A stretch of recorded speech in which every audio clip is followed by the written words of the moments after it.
वो मैं ये कह रहा था कि अगर आपने हमारा चैनल अभी तक सब्सक्राइब नहीं करा तो अब भी कर दो, नहीं तो बड़ा पछताओगे, बड़ा पछताओगे। Presented by Kumar Gupta.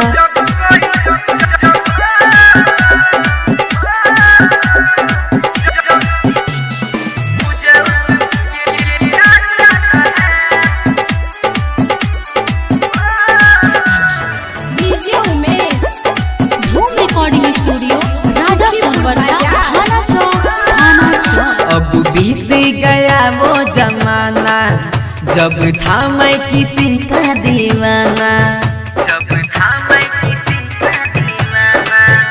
अब बीत गया वो जमाना जब था मैं किसी का दीवाना। मुझे प्यार में फंसा के दिल में आग लगा के दिन रात वो सताती है। जब कोई प्यार का गीत गाता है मुझे उस पगली की याद आता है। जब कोई प्यार का गीत गाता है मुझे उस पगली की याद आता है।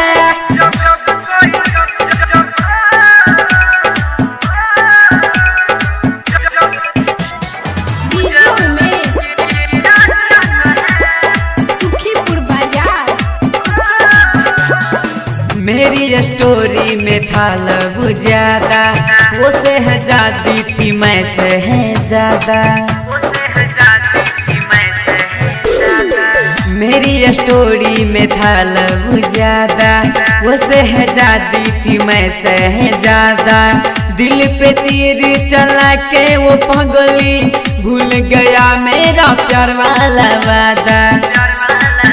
पहले किया मजबूर फिर दिल किया चूर, दिन रात वो रुलाती है।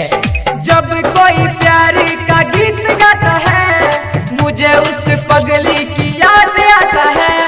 जब कोई प्यार का गीत गाता है मुझे उस पगली की याद आता है।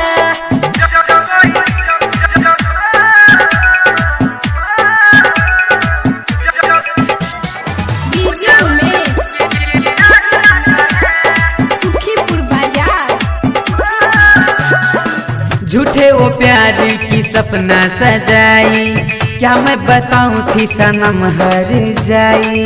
अरे बंटी भैया सुनिए ना हो, ये ना हो। झूठे वो प्यार की सपना सजाई, क्या मैं बताऊं थी सनम हर जाई। मुझसे प्यार की नाता वो तोड़ के दूसरे नाम की मेहंदी रचाई।